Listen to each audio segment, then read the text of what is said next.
Salut à tous, bienvenue sur ma chaîne. Je m'appelle Pénélope, je suis étudiante en médecine et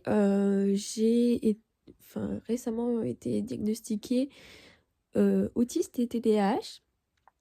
Et donc j'ai été diagnostiquée suite à un burn-out, une grosse dépression.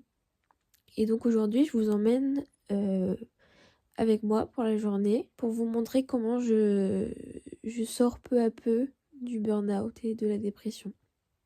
Voilà. Donc la première chose que je fais quand je me lève, c'est m'habiller pour dire de commencer la journée et pas rester en pyjama toute la journée. Et ensuite, je prends mon traitement. Donc actuellement, j'ai des antidépresseurs et je prends mon traitement pour le TDAH. Et je prépare mon petit-déj. J'essaye au maximum d'avoir 3 repas dans la journée. C'est compliqué parfois. Je pense qu'une bonne santé mentale, ça part aussi par une bonne santé physique et donc une bonne alimentation. Donc j'essaye au maximum de faire 3 repas par jour.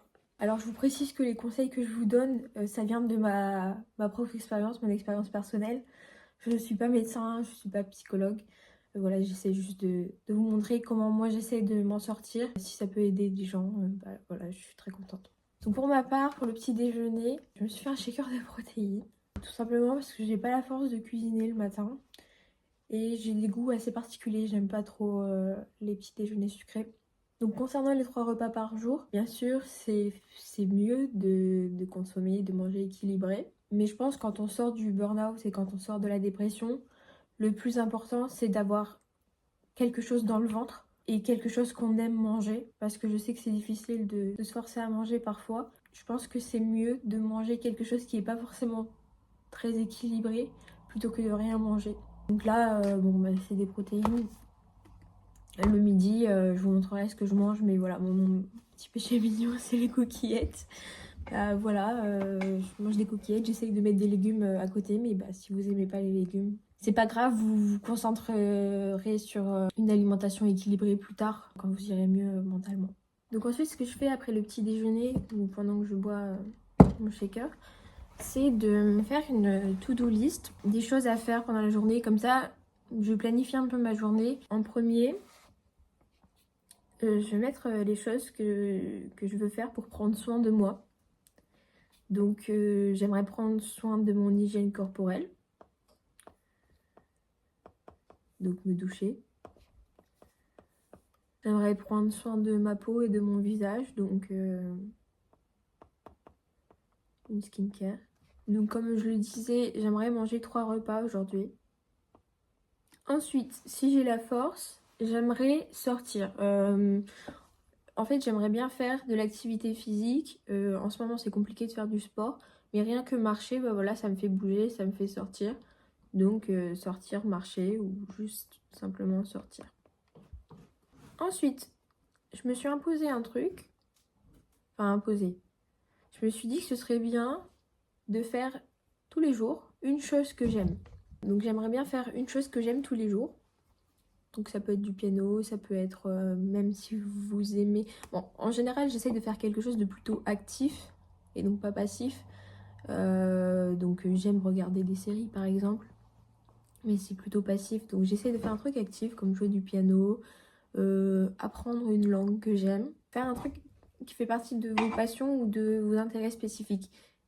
C'est pas forcément pendant 2 heures, vous pouvez le faire juste 5 minutes, mais juste histoire de vous mettre dans l'activité, dans quelque chose que vous aimez. Parce que pendant le burn-out et la dépression, en général, on fait plus rien, ou presque plus rien. Et donc là, c'est pour reprendre un petit peu goût à la vie, j'ai envie de dire. Donc, une chose que j'aime, je le mets sur, je sais pas encore quoi. Ça dépendra de mon humeur. Et ensuite, troisième catégorie, les choses que j'avais prévues aujourd'hui. Donc aujourd'hui, j'ai une journée un petit peu chargée par rapport aux autres journées. Donc je dois aller au centre-ville pour changer mes lunettes de vue. Donc je sais que ça va être très fatigant, ça veut dire prendre le bus, ça veut dire sortir, ça veut dire parler aux gens. Voilà, je sais que ça va être assez éprouvant. Et j'ai prévu avec mon copain de faire des courses parce qu'on n'a plus rien à manger. Donc malheureusement, c'est 2 choses qui vont arriver la même journée. C'est pas forcément quelque chose que je recommande, surtout si vous vous en sentez pas capable. Essayez d'étaler ça sur la semaine pour pas avoir plusieurs activités éprouvantes dans la même journée.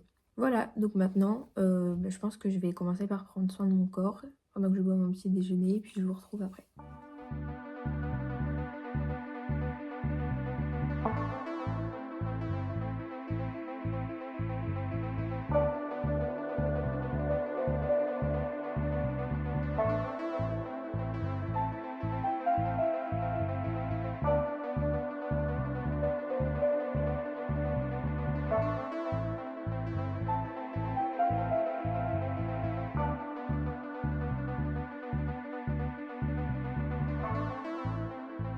Donc là, je vais aller m'occuper du changement de mes lunettes. Je vous explique pourquoi.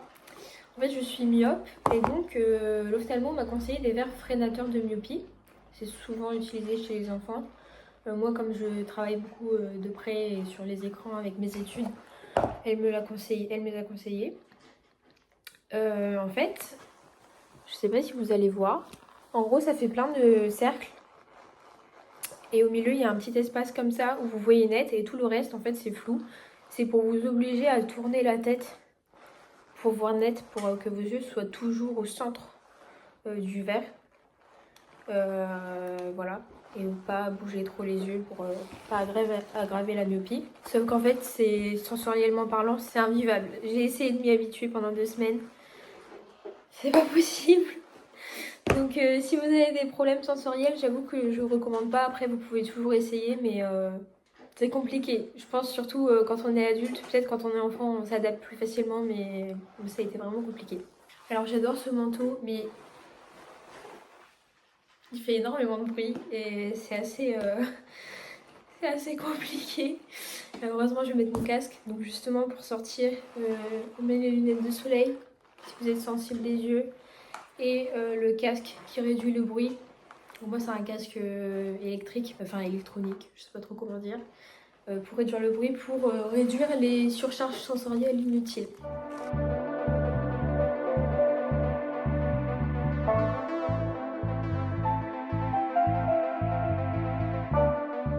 Donc voilà, je suis rentrée. Je pense que pour le reste de la matinée, je vais faire une activité qui me plaît.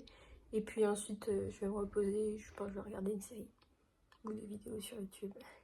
Pour l'activité qui me plaît, j'ai décidé d'essayer de composer une petite musique de fond pour le vlog. Donc on verra ce que ça donne. Soyez indulgents, s'il vous plaît.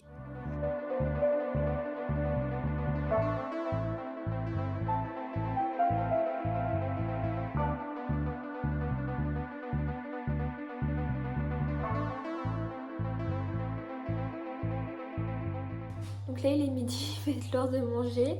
Et lui il sait que c'est l'heure de manger, donc il essaye de grimper sur le plan de travail. Donc comme je vous disais, pour moi ce midi ça va être des coquillettes parce que c'est ma nourriture plaisir. Donc voilà.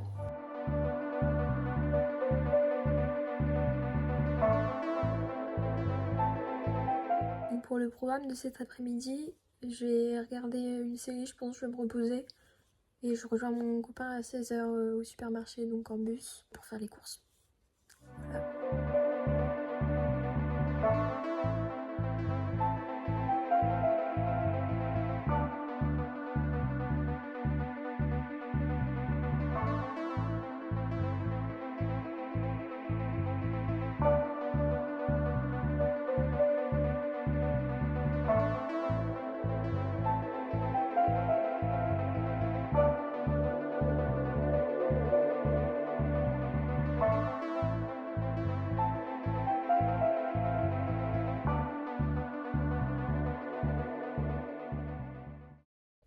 Voilà, donc je vous ai pas beaucoup filmé cet après-midi, mais je me suis essentiellement reposée. Ensuite, on est allé faire les courses, on est rentré, on a mangé. Là, je sors de la douche et il est l'heure d'aller se coucher pour moi. Il est 20h. Donc ça paraît pas comme ça, mais c'était une journée quand même assez éprouvante. Et donc je voulais en venir au point du sommeil. C'est très important le sommeil, privilégier le sommeil, surtout pour récupérer d'un burn-out. Essayer de privilégier les heures de sommeil avant minuit, donc c'est pour ça que je me couche là à 20h. Je vais sûrement pas m'endormir tout de suite, mais je sais que demain matin je serai réveillée plus naturellement. Voilà. Et puis n'ayez pas honte si vous avez besoin de dormir 12 heures par nuit. Dormez 12 heures par nuit. Voilà, donc bonne nuit et n'hésitez pas à liker la vidéo et vous abonner.